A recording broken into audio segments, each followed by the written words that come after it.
மற்றும் ஒரு அண்மை செய்தி. நெம்மேலியில் கடல் நீரை குடிநீராக்கும் திட்டம் குறித்து முதலமைச்சர் விஜய் நேரில் ஆய்வு செய்துள்ளார். இது தொடர்பான மேலும் விவரங்களை தருவதற்காக செய்தியாளர் நந்தினி இணைப்பில் இருக்கிறார். நந்தினி, வணக்கம். கடல் நீரை குடிநீராக்கும் திட்ட விரிவாக்கத்தில் இன்று முதலமைச்சர் விஜய் அவர்கள் நேரில் சென்று ஆய்வு மேற்கொண்டார். மேலும் தகவல் என்ன? வணக்கம். சென்னை பெருநகர குடிநீர் வழங்கல் மற்றும் கழிவுநீர் அகற்று வாரியம் சார்பில் செங்கல்பட்டு மாவட்டம் நெம்மேலியில் இயங்கி வரக்கூடிய நாளொன்றுக்கு 110 மற்றும் 150 மில்லியன் லிட்டர் உற்பத்தி திறன் கொண்ட கடல் நீரை குடிநீராக்கும் நிலையங்களின் செயல்பாடுகளையும், பேரூரில் 5814.57 கோடி மதிப்பீட்டில் அமைக்கப்பட்டு வரும் நாளொன்றுக்கு 400 மில்லியன் லிட்டர் உற்பத்தி திறன் கொண்ட கடல் நீரை குடிநீர் ஆயத்தின் நிலையை கட்டுமான பணிகளையும் தமிழ்நாடு முதலமைச்சர் ஆய்வு மேற்கொண்டார்.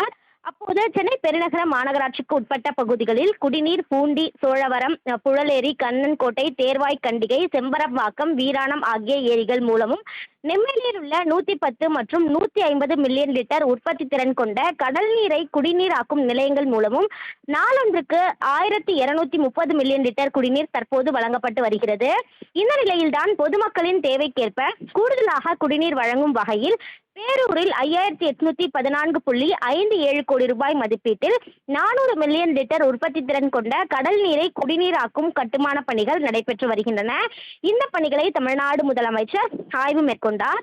அது மட்டுமல்லாமல் பேரூரில் அமைக்கப்பட்டு வரும் நாளொன்றுக்கு 400 மில்லியன் லிட்டர் உற்பத்தி திறன் கொண்ட கடல் நீரை குடிநீராக்கும் நிலையத்தின் கட்டுமான பணிகளையும் முதலமைச்சர் நேரில் ஆய்வு மேற்கொண்டு பார்வையிட்டார்.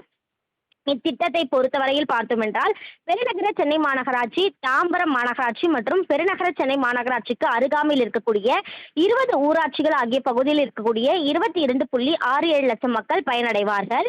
இந்த நிலையில்தான் இந்த கடல் நீரை குடிநீராக்கும் நிலையத்தின் செயல்பாடுகள் மற்றும் பணிகள் குறித்த குறும்படத்தையும் முதலமைச்சர் பார்வையிட்டு இந்த கட்டுமான பணிகளை விரைந்து முடித்து மக்கள் பயன்பாட்டிற்கு கொண்டுவர தேவையான நடவடிக்கைகளை மேற்கொள்ள துறை அலுவலர்களுக்கு அறிவுறுத்தினார். இந்த ஆய்வின் போது மனிதவள மேலாண்மை துறை அமைச்சர் சரத்குமார், சட்டமன்ற உறுப்பினர் விஜயராஜ், நகராட்சி நிர்வாகம் மற்றும் குடிநீர் வழங்கல் துறை கூடுதல் தலைமை செயலாளர் ககன்தீப் சிங் பேடி உள்ளிட்ட தமிழ்நாடு அரசின் முக்கிய அதிகாரிகளும் உடனிருந்தனர். தங்களின் முழு விவரங்களுக்கு நன்றி நந்தினி.